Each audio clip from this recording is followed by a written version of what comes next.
Good morning from cool West Palm Beach, Florida. 52 degrees this morning. Beautiful winter day here in what's going to be sunny South Florida. I'm out here today again at the Waxahachie Preserve here in West Palm Beach, Florida. The equipment I brought with me today is the Sony A7R 4, Sony 200 to 600 millimeter lens. I also brought the Sony 1.4 teleconverter. I haven't shot with the R4 in some time because I've been using the Sony A7 IV for most of the bird photography because it has bird autofocus tracking. So the R4 has been sitting around not getting much work. So I thought I'd make it a point to use it today. So it's the only camera I brought. One thing that I really love about the Sony A7R 4 is that in the APSC crop mode you still get 26 megapixel files, opposed to the A7 IV where the crop mode is 14 megapixels. And that became pretty noticeable to me when I shot on the APS-C mode. I wasn't that happy with the image quality on the A7 IV. Certainly 26 megapixels is much better, and I've shot with that for many years relatively with the Fuji system up until recently, where they came out with 40 megapixel cameras. The A7R 4 does not have bird face autofocus tracking, but it does have animal. So I'm going to start out using the animal face detect autofocus and see how that performs. And if not, obviously I'll be selecting a box and place it on the bird that way. So I'm making my second go around, giving time for that sunlight to come up. Don't like shooting at ridiculous ISOs or trying to get a shutter speed to be able to freeze any birds in flight. Last time I was here, I got the most amazing photo. Going through my photos at home, and I see this hawk, not knowing at the time what it was. It turned out to be a Cooper hawk. I'm like, why does it look so weird? What's wrong with its feathers? Is this an injured hawk or something? But had to keep looking and looking. Fortunately, I got a sequence of at least 4 or 5 images, and the closer I looked, I'm like, I think it's got another bird in its claws.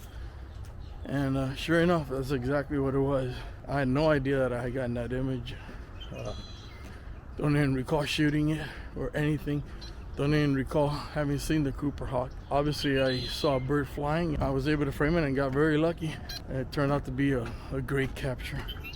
So a good reason not to delete your images until you see them on a big screen on the computer at home. It's going to be a beautiful morning. There's no clouds in the skies, and the sun is off to my left-hand side, and it's nice and orange, so should be sweet this morning. Most of the people out here are super friendly, and you can have a laugh and have a good conversation. That's pretty awesome. One of the enjoyable things about this type of photography, you meet some nice people. I'm working my way towards the south side here, which is the area where I captured the Cooper hawk. It's not the best light in the morning, but if I wouldn't have been here, I wouldn't have gotten that image.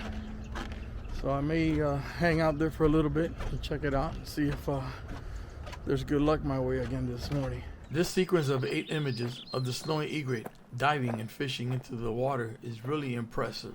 Every one of these images is in perfect focus. As I was taking the photographs, I was zooming in 270 millimeters to an ending point of 344 millimeters, and the system never lost autofocus. This is something that does not happen with some of the other manufacturers. My settings for this photo was an ISO of 320, my aperture was at 7.1, and I maintained a shutter speed of 1/2000th of a second. This is an area where a lot of cameras really struggle when the subject is coming straight at you. The fact that I got these photos of the egret flying right at me in perfect focus is really impressive. So some information as to my settings here for my photos this morning. I did change the frame rate on the Sony A7R 4 to the high frame rate, and hopefully that'll help with the blackout issue that you get with these cameras. Camera set to auto ISO.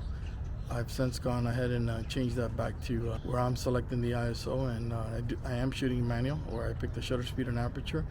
I have it set up where I turn the rear wheel on the camera for the aperture and the front dial at the top of the camera for the shutter speed.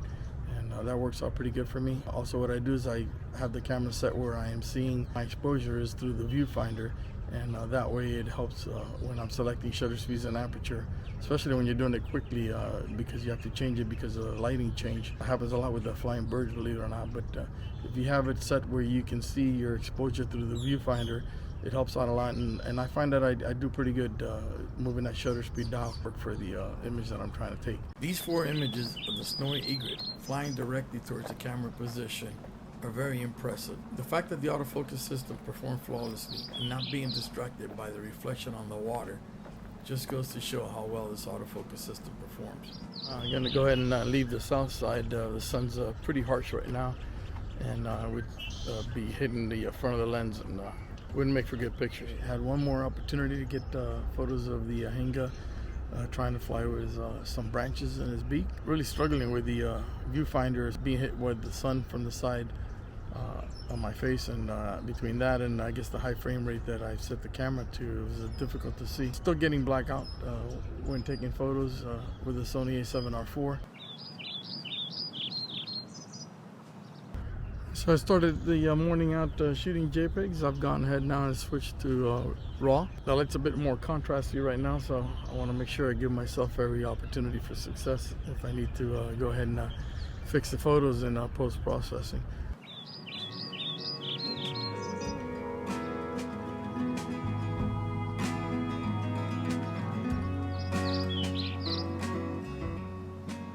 I got a great opportunity. It was feeding time for the comrades. The photo was very challenging because there was a bunch of white wood storks in the area. I kept moving around trying to find a composition where I could eliminate the wood storks from being directly behind the comrades. I think this image worked out really great. I did get an opportunity to get some photos of an osprey, and it's kind of far away, but hopefully I can make it look good.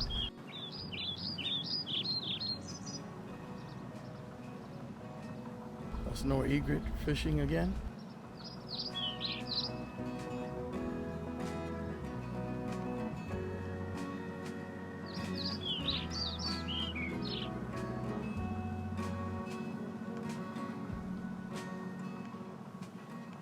A little green herring also fishing. I'm looking forward to seeing those photos. I think I might have some good captures there. Got somewhere it was poking his head into the water, trying to get some fish.